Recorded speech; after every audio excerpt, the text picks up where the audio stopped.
अमित बेटा देख तो सही, नैन्सी कितनी अच्छी लड़की है। नैन नक्श भी सुंदर है, मुझे तो बहुत पसंद है। बेटा नैन्सी के पापा कई दिनों से फ़ोन करके जवाब मांग रहे हैं, और एक तू है जो बात को टाले ही जा रहा है।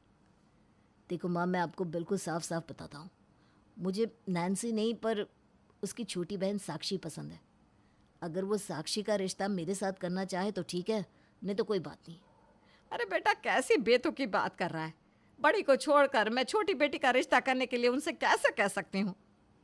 माँ, मेरा पॉइंट बिल्कुल क्लियर है। मुझे एक बिल्कुल गोरी चिट्टी अप्सरा जैसी दिखने वाली लड़की से ही शादी करनी है। साक्षी ना सही, कोई और सही, लेकिन नैन्सी तो मुझे बिल्कुल पसंद नहीं है।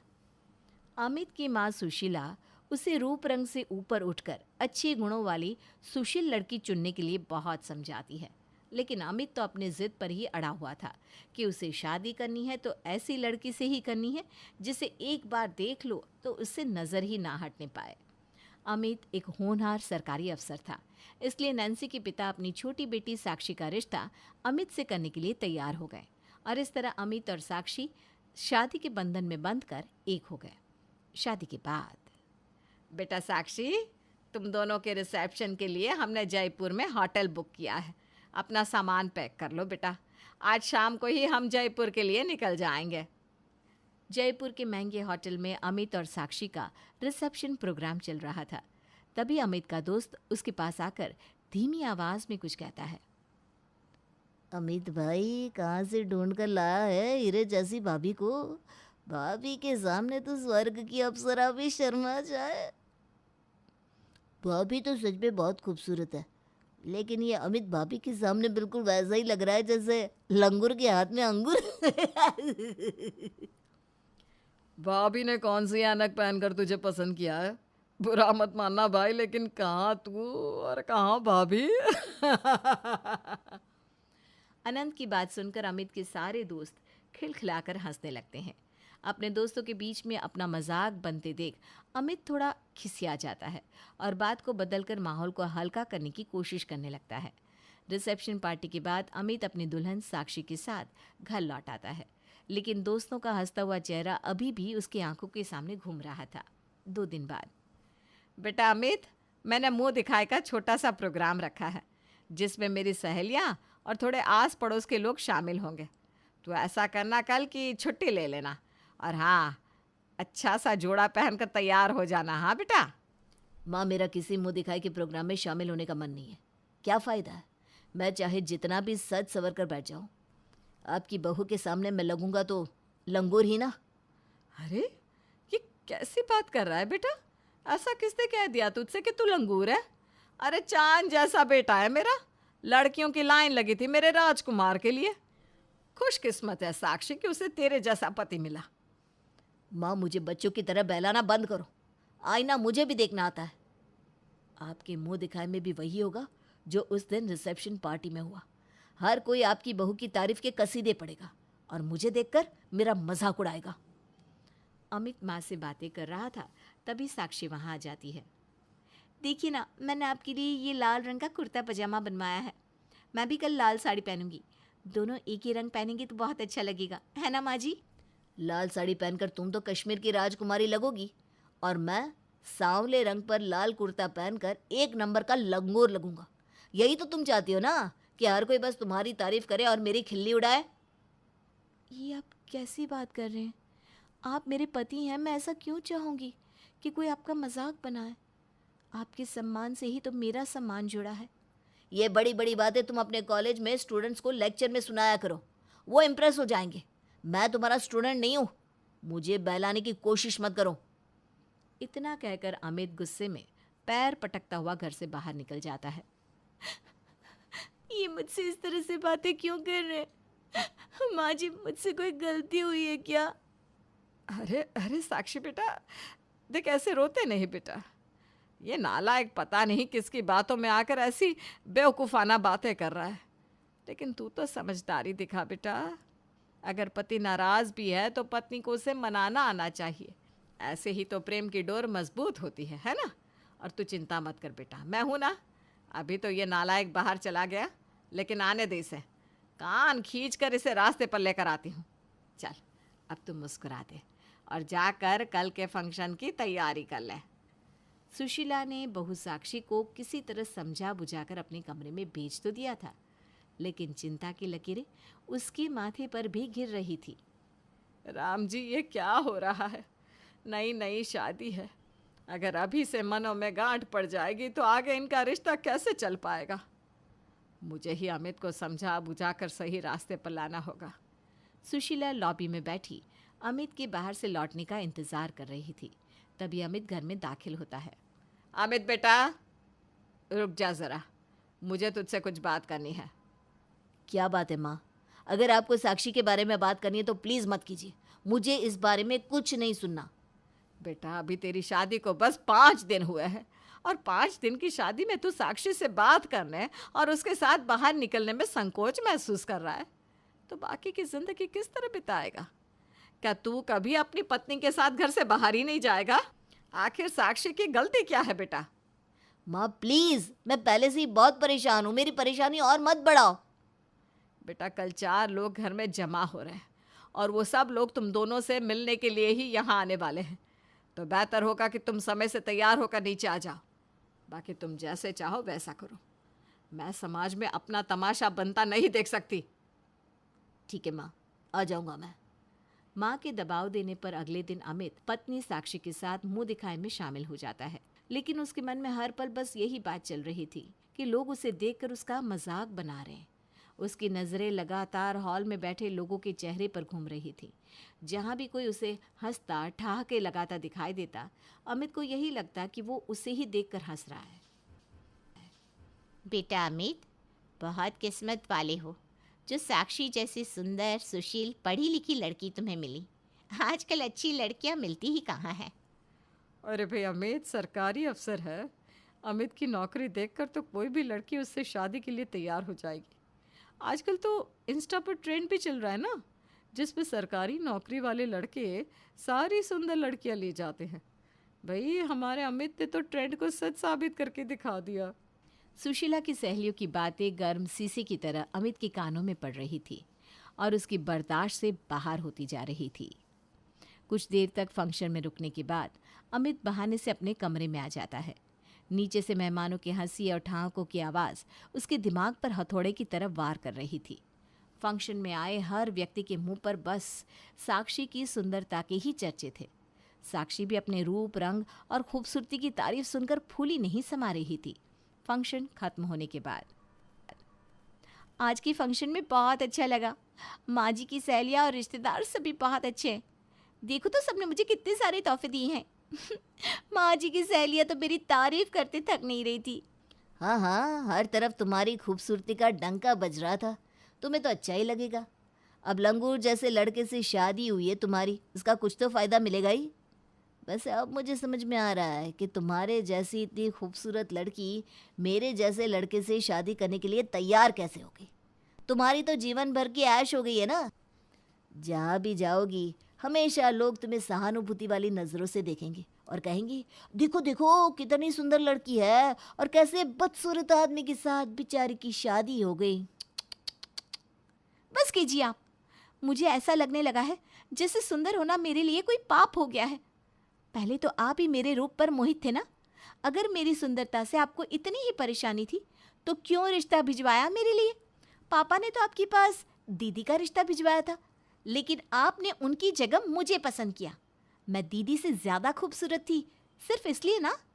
मैं कभी नहीं चाहती थी कि मेरी बहन कभी भी ये बात महसूस करे कि उसके सांवले रंग के कारण कोई लड़का उसकी जगह मुझे पसंद कर रहा है।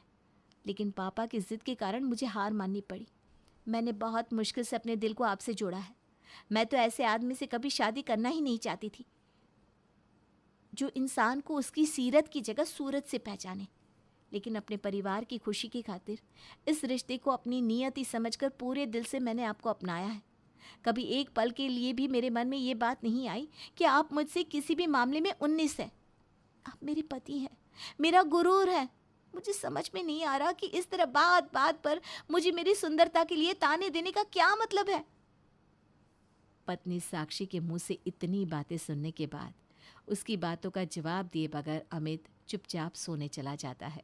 अमित, मैं कब से बोलती ही जा रही हूँ, और आप करवट बदल कर लेटे हुए हैं। अरे आप सुन भी रहे हैं क्या?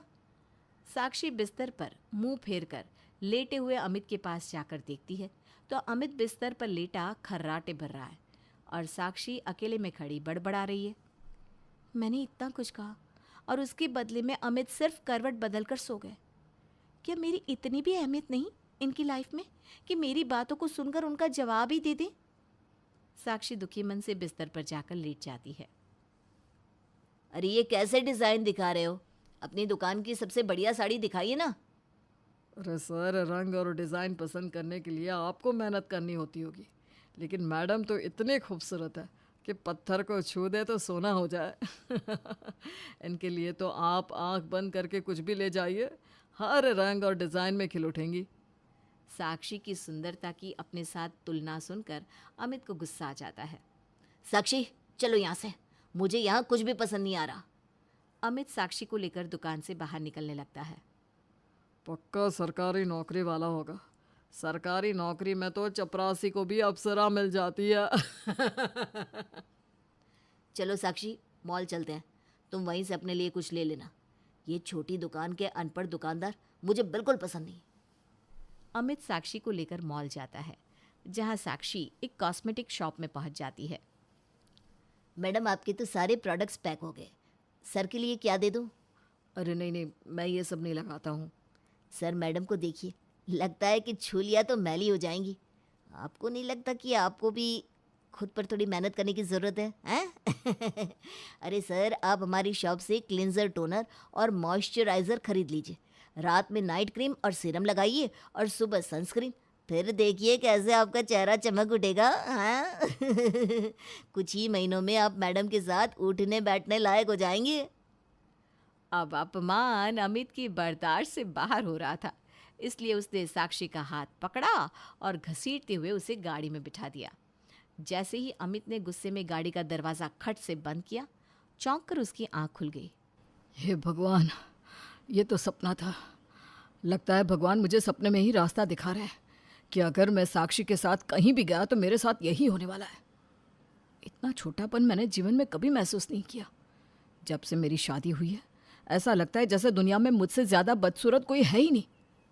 अगर मुझे ज़रा सा भी एहसास होता कि साक्षी से शादी के बाद मेरा जीवन ऐसा हो जाएगा तो मैं कभी उससे शादी ही नहीं करता। बस यही कहती थी, मुझे साक्षी से नहीं नैन्सी से शादी करनी चाहिए थी। पर अभी भी देर नहीं हुई, मैं साक्षी को सब कुछ सच बताकर उसके मायके भेज देता हूँ। ये सोचकर अमित साक्षी के पास जाता है। साक्षी देखो, मैं ऐसे घुट घुट कर नहीं जी सकता। जब से शादी हुई है मैं जहाँ भी जाता हूँ सब बस तुम्हारी सुंदरता की ही बातें करते हैं। ऐसा लगता है मेरा तो कोई अस्तित्व ही नहीं रहा। हर कोई मुझे इग्नोर कर रहा है और तुम्हारे साथ मुझे कंपेयर करके मेरा मजाक उड़ा रहा है। मैं इस डिप्रेशन को झेल नहीं पा रहा हूँ साक्षी। अगर तुम मेरी सलामती चाहती हो तो घर छोड़कर अपने मायके चली जाओ। कहीं ऐसा ना हो कि मैं डिप्रेशन में कोई गलत कदम उठा लूँ। अपनी भड़ास निकालने के बाद अमित वहाँ से उठकर चला जाता है। अचानक ही साक्षी का फ़ोन बजने लगता है। कैसी हो साक्षी? हमारे इनकम टैक्स वाले जीजा जी तुम्हें टाइम तो देते हैं ना? अरे भाई, मैंने भी कैसा बेतुका सवाल पूछ लिया। तुझे देखकर तो होश उड़ गए होंगे सर के अभी तक। हर्ष साक्षी का जवाब सुने बिना ही उसके साथ हंसी मजाक करने लगा था। तभी उसे साक्षी के सिसकने की आवाज़ सुनाई देती है। क्या हुआ साक्षी, तुम रो रही हो? मैंने कुछ गलत बोल दिया क्या? आई एम रियली सॉरी साक्षी, मैं बस मजाक कर रहा था। मेरा तुम्हें हर्ट करने का कोई इरादा नहीं था। I am really very sorry. मैं तुम्हारी बात से नाराज़ नहीं हूँ हर्ष, बस मेरी किस्मत ही खराब है, तुम्हारी गलती नहीं है। अरे ऐसा क्यों बोल रही हो? साफ साफ बताओ ना, बात क्या है? तुम्हें पता है ना मैं एक साइकोलॉजिस्ट हूँ। लोगों के मन की गांठें खोलना ही मेरा काम है। तो डोंट वरी, तुम मुझसे अपने मन की हर बात कह सकती हो। सब खत्म हो गया हर्ष, मेरी शादी शुरू होने से पहले ही खत्म हो गई। मेरी सुंदरता ही मेरे लिए अभिशाप बन गई। अमित मेरे चेहरे से नफरत करते हैं। उन्हें ऐसा लगता है कि लोग मेरे कारण उनका मजाक बनाते हैं और उन्हें लंगूर के हाथ में अंगूर जैसे घटिया ताने सुनाते हैं। और उन्होंने आज मुझसे घर छोड़कर जाने तक के लिए कह दिया है। क्या बात कर रही हो? इतनी छोटी सी बात के लिए अमित तुझसे घर छोड़कर जाने के लिए कैसे कह सकता है? देखो, मेरी बात ध्यान से सुनो। तुम बस एक बार उसे लेकर मेरे पास आ जाओ, मैं उसकी हेल्प करूँगा। हर्ष, अमित मुझसे बात भी नहीं करते। मेरे साथ कहीं जाना तो बहुत दूर की बात है, वो नहीं मानेंगे यार। अरे तुम ट्राई तो करो, एक बार अपनी सासू माँ से मदद लेकर अमित से बात करके देखो। हर्ष की बात सुनकर साक्षी अपनी सास सुशीला के पास जाती है। माँ जी, अमित चाहते हैं कि मैं ये घर छोड़कर चली जाऊं। वो मेरे साथ इस रिश्ते को आगे नहीं बढ़ाना चाहते, लेकिन मैं चाहती हूँ कि ये रिश्ता बना रहे, इसलिए मैं अपने तरफ से एक और कोशिश करना चाहती हूँ। मेरा एक दोस्त है जो मनोवैज्ञानिक है। अगर अमित मेरे साथ हर्ष के पास जाने के लिए तैयार हो जाए तो वो हमारी मदद कर सकता है। तो फिक्र मत कर बेटा, अमित तेरे साथ ज़रूर जाएगा। शादी ब्याह कोई गुड्डे गुड्डियों का खेल नहीं। मुझे खुशी है बहू कि मेरे नालायक बेटे की गलत बातें सुनने के बाद भी तू उसे एक और मौका देना चाहती है। मैं बस अपना रिश्ता बिखरने से बचा रही हूँ माँ जी। अगर एक बार मैं ये घर छोड़कर चली गई तो फिर हमारे रिश्ते को टूटने से कोई नहीं बचा पाएगा। शाम के समय, अमित बेटा, मैं देख रही हूँ कि तू बहू से सीधे मुंह बात भी नहीं करता, ना उसे अपने साथ कहीं बाहर लेकर जाता है। आखिर ऐसा कब तक चलेगा बेटा? देख, आज शाम को साक्षी के एक दोस्त ने उसे मिलने बुलाया है, इसलिए तू भी उसके साथ ही जा रहा है। माँ, मैं उसके साथ कहीं नहीं जा रहा हूँ। उसके दोस्त ने बुलाया है ना, तो जाने दो उसे। वहाँ मेरा क्या काम है? तुझे मेरी कसम है बेटा, बस एक बार मेरे कहने से तू उसके साथ चला जा, फिर जो तेरे दिल में आए वही करना, मैं बीच में नहीं बोलूँगी बस। माँ के बार बार समझाने पर अमित साक्षी के साथ जाने के लिए तैयार हो जाता है। तुमसे झूठ नहीं बोलूँगा अमित, मैं साक्षी का दोस्त तो हूँ, लेकिन उसके साथ साथ एक साइकोलॉजिस्ट भी हूँ। मुझे साक्षी ने तुम दोनों के बीच चल रही प्रॉब्लम के बारे में बताया है। मैं तुम्हारी फीलिंग्स बहुत अच्छी तरह से समझ रहा हूँ। सोसाइटी का प्रेशर झेल पाना इतना आसान नहीं है। तुम खुलकर बताओ, आखिर तुम्हारे मन में है क्या? मैंने साक्षी को एक नज़र में ही पसंद कर लिया था। मैं नहीं जानता था कि उसकी खूबसूरती हमारी शादी को खा जाएगी। हर कोई साक्षी को देखकर मुझे बस यही एहसास कराता है कि मैं कितना बदसूरत और बेकार इंसान हूँ, जिसने साक्षी जैसे हीरे की चमक भी फीकी कर दी। लोगों का क्या है अमित, अगर तुम किसी आम सी लड़की से शादी कर लेते तो तब भी बोलते, देखो कैसी जोड़ी है, बिल्कुल बेमेल सी। अच्छा, मैं तुम्हें कहानी सुनाता हूँ। एक आदमी गधे पर बैठकर जा रहा होता है। उसे देखकर लोग कहते हैं, देखो कैसा जालिम आदमी है, हट्टा कट्टा होकर बेचारे गधे पर बैठकर जा रहा है। और जब वो गधे से उतरकर पैदल जाने लगता है तो बोलते हैं, देखो गधे के होते हुए भी बेवकूफ़ पैदल जा रहा है। अब बताओ, इस कहानी में उस आदमी को क्या करना चाहिए? उससे वही करना चाहिए जो उसका मन करे। लोगों का क्या है, वो तो कुछ न कुछ कहते ही रहते हैं। वही बात मैं तुम्हें समझाना चाहता हूँ अमित। लोगों का क्या है, 4 दिन बातें बनाएंगे फिर भूल जाएंगे। लोगों की बातों में आकर अपना जीवन खराब मत करो। साक्षी सिर्फ सूरत से नहीं, सीरत से भी हीरा है। उसने तुम्हें दिल से अपनाया है। तुम भी उसे दिल से अपना लोगे तो लोगों की बातों का फर्क पड़ना ही बंद हो जाएगा। लोग तो तब भी मजाक बनाएंगे जब तुम साक्षी को छोड़ दोगे। लोगों का छोड़ो और वही करो जो सही है, जो तुम्हारा दिल कहता है। हर्ष की बातें सुनकर अमित के मन में अटकी सारी फांस बाहर निकल गई थी। उसने मुस्कुराते हुए हर्ष की तरफ देखकर उसे धन्यवाद किया और खुशी खुशी मजबूती से साक्षी का हाथ थाम लिया।